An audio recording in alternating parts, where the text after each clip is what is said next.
We'd like to acknowledge the traditional custodians of the land on which this podcast was recorded, the Gadigal People of the Eora Nation. We pay our respects to elders past and present. Hi everyone, Ant here.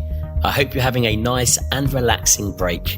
We'll be back with more amazing stories from the 17th of January, but in the meantime, I want to reflect on some of the most powerful episodes of Head Game this year.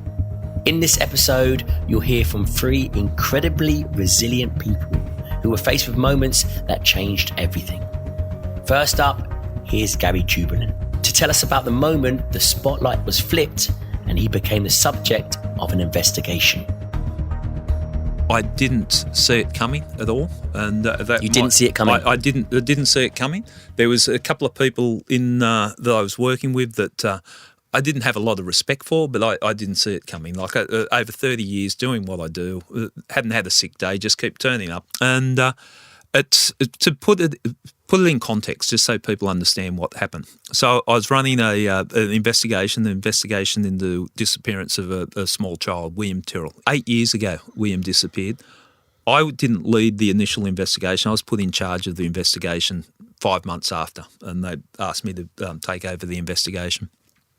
It was a difficult one, but I was on it for 4 years.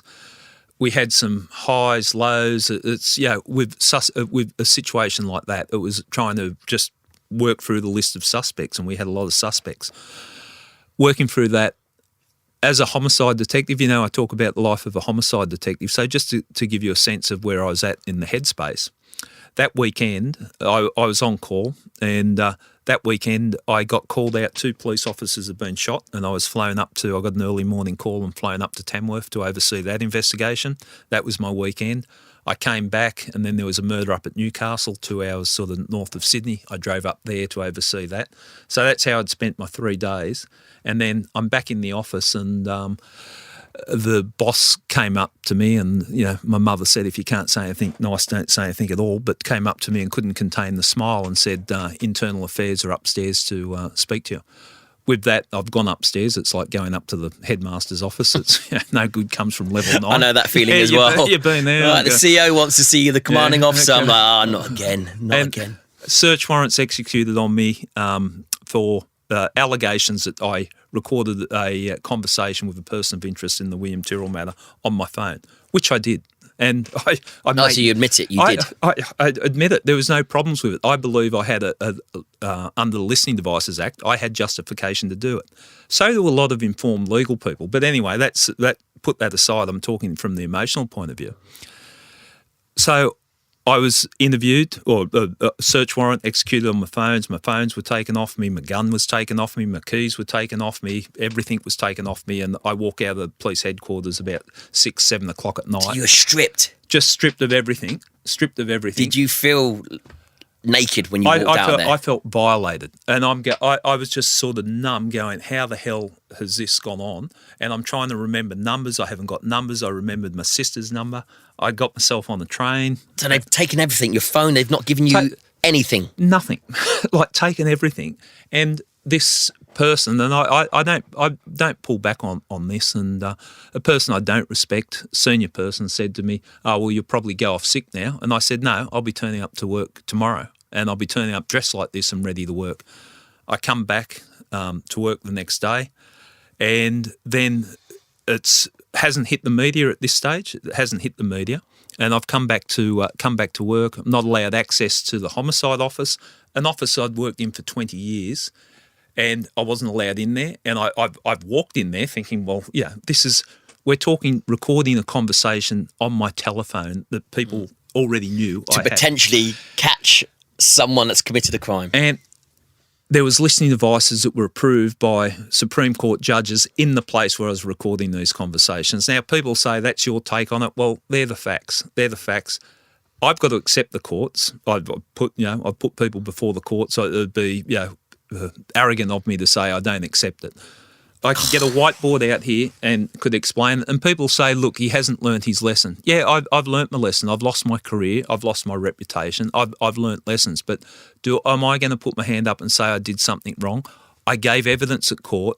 I participated in all the interviews that were asked of me because I believe I was justified in what I was doing. It was for no personal gain. I'm recording a conversation. Like, what am I going to do with it? Like, sell it to the media? Like, what was the purpose of it other than protect myself? I was going in to have someone screwed you, but it sounds like it. Basically.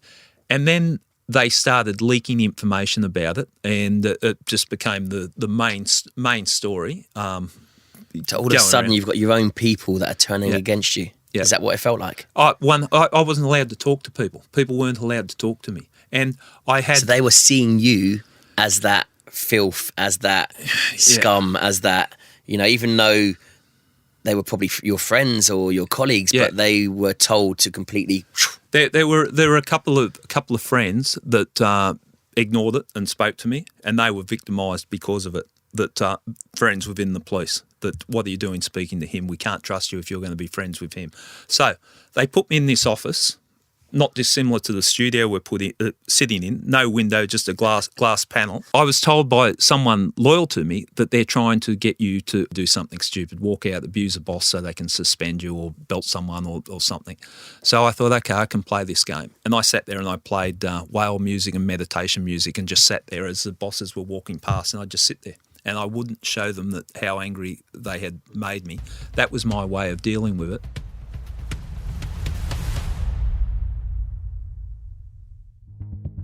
Hear the rest of Gary's fascinating story in the full episode. I'll link it in the show notes. My next guest is someone you may know from the Netflix doco Last Breath. Chris Lemons was working as a saturation diver 300 feet beneath the North Sea when the umbilical cord that was keeping him attached to the rest of the crew and his oxygen supply snapped. Chris shared the moment when he knew something was wrong. It was very much when our dive supervisor, who's a Canadian, said to me, not in any panicked way, but he said, boys, you need to get yourself, we were working inside a structure. Something about the size of a house, if you like, and we were quite well into it. And he was saying, you need to get yourselves out of there and back up on the top and back to the bell. And it was just something in, I think, in the tone of his voice. Didn't have to be any implicit that he said, but you could sense straight away, hang on a second, this is not a drill. There's clearly something wrong. Didn't know what it was, but you knew it was serious. Not a drill. But even then, we weren't particularly panicked. Stuff does go wrong. We do have to go back to the diving bell because things do break, and but we know we have this faith in the redundancy, the fact that there are backups, and so we sort of put our tools down fairly calmly and made our way out of the structure. And I think I was fully expecting when I came out to see the diving bell up ahead of me. It's pretty well lit up, and the visibility was actually quite good that day, and it wasn't there, which was confusing more than anything.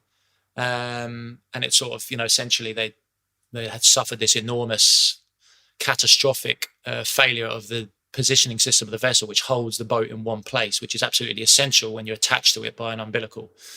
And that's a system, talking of redundancy, that has multiple backups, and it's never supposed to be impossible for it to have a single point failure. So that in itself was the biggest lesson we learned that day, was that you can trust in stuff all you like, and you can think you have redundancies, but they can still all go catastrophically wrong and fail, which it did. So the boat was basically drifting away. So what happened? The boat drifted away. You went out to look for the bell. The bell wasn't there. What happened did the umbilical cord snap? What happened? Why wasn't the bell there? Is it because you were so far away from the vessel? So our umbilicals are 50 metres long, or they were that day 50 metres. So we can only be 50 metres away from the diving bell. And basically, exactly that. The vessel had lost complete control. The bridge had blacked out. They normally have a whole load of thrusters and propellers which keep the boat in a single geographical position to allow us to work directly under it with cranes and whatever else. There was about a 35 knot wind that night, 4 or 5 metre seas.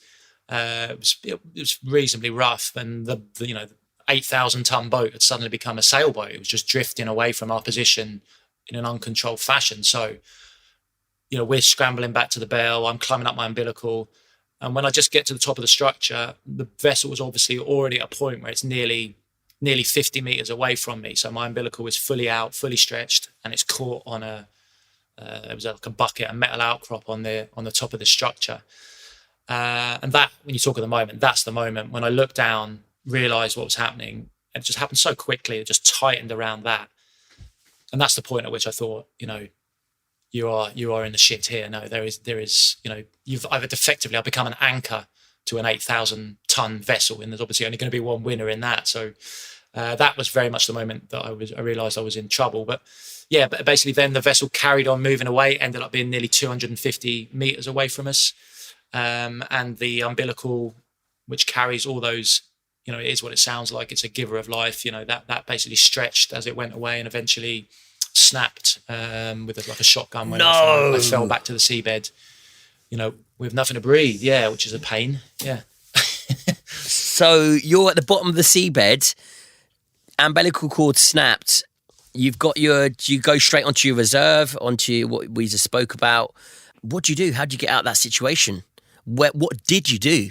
Yeah, so we carry this emergency supply. If you've seen the film, they make a big deal of 5 minutes. But the truth is, if you do the maths, I probably had about 9 minutes of gas left on my back. We'll never really know how long that lasted, actually. But yeah, I mean, that definitely puts you in a totally different world. A world where you've essentially got an infinite supply of gas coming from the vessel. You could be down there months and you wouldn't run out.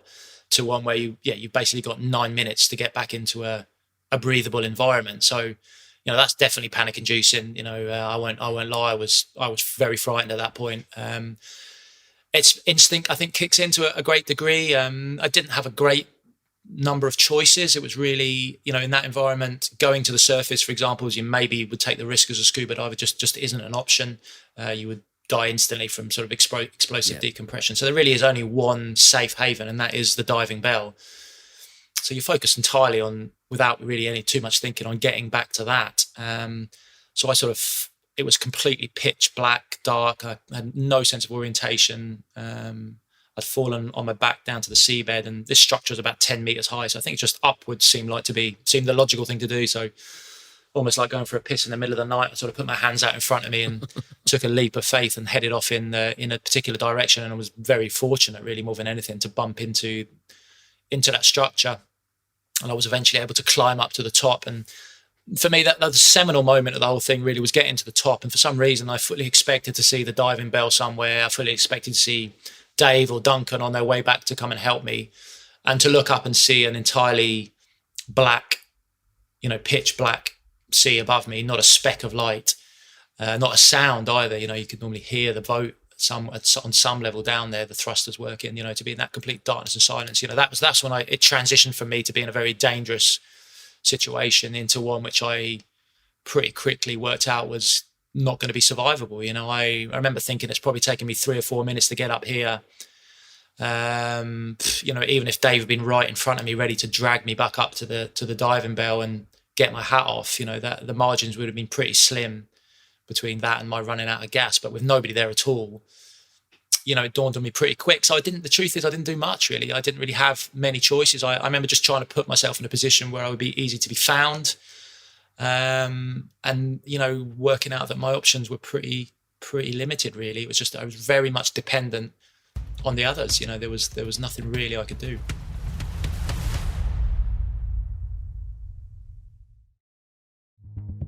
Sean Turnell was working as an economist in Myanmar when a voice note changed his life forever. The anonymous message told him to leave the country immediately, but it was too late. What's your game plan from the moment you get this message? Yeah, so the game plan was difficult, again because of COVID. So there's no flights in and out. The only flights are those very chartered flights at the time, these emergency flights, that's flying right. Workers in and out. So I knew that going to the airport wouldn't be a good idea. I wouldn't be able to do it. My only thinking really was, okay, I've rung the ambassador, perhaps getting to the Australian embassy, maybe even being under siege there, I don't know, something like that. But I thought we could then talk our way out. It would become a diplomatic issue and that might be a solution. The Americans were doing some wonderful stuff of getting people to the border in cars, things like that. Yeah. They knew some at-risk people and were doing some great things on that. So I thought perhaps something like that. But I knew I had to sort of get into the diplomatic circle of events. That That was really the only game plan. Apart from, again, that sort of optimism that I still had at the back of my head that they just let me go anyway. Yeah. That again, after a couple of hours scaring the life out of me, they then leave me alone. I guess that was still, I think that was still my dominant thought. Glimmer of hope in the back of your head. Yep. And when you realise that they're not going to let you go, yep. that this is real, that you are in a whole world of pain, of hurt, and they're just about to strip you down to your bare bones. Yep. When do you realise that you're not going anywhere? So I think I realised that after about 3 hours in the lobby with them. So they're detaining me in the lobby of the hotel. So you've packed your bags, packed gone the out, bags, gone down. Have you gone down to get a car to escape? Yep. So I got into the lobby, and here's how the economist in me got me undone as well. I should have gone out the back door. I went out the front door, and the main reason I went out the front door was because I had to pay the bill. Right, of course you do. You got to pay the bill, right? There's a debt. You got to pay it. So I'm going to pay the bill. Sure, you are an honourable man. I can say that for sure. So literally, the moment I'm getting my credit card out, I'm handing it to the lady behind concierge, and I could feel them all coming in behind me. So they're detaining me more or less exactly as the Australian ambassador was walking into the lobby. Wow! And then we get a standoff because the Australian ambassador, to her immense credit, just said, "Whoa, whoa, whoa, whoa. You're not arresting him, you're not taking him anywhere, this is procedure now." And so we just sit, and a standoff then takes place for the next few hours. But I think the moment that I'm still reasonably confident through this time. I'm still thinking we can talk our way out of it. They're going to let me go. The ambassador's there. It's now a country-to-country issue. I'm thinking they're not going to do this. But after about 3 hours, they started to move, and they asked me to go to my luggage and take out some necessary clothing, put them in a small bag, and to take that with me. And then they said, "We are taking you away." 3 moments that changed everything. Hear these amazing stories from Gary Jubelin, Chris Lemons and Sean Turnell now. I've linked them in the show notes. Thanks for listening to Head Game. I'm coming to Australia in early 2024 with my Fear Bubble tour. Tickets are on sale now from Ticketek or linked in the show notes. Catch you next time.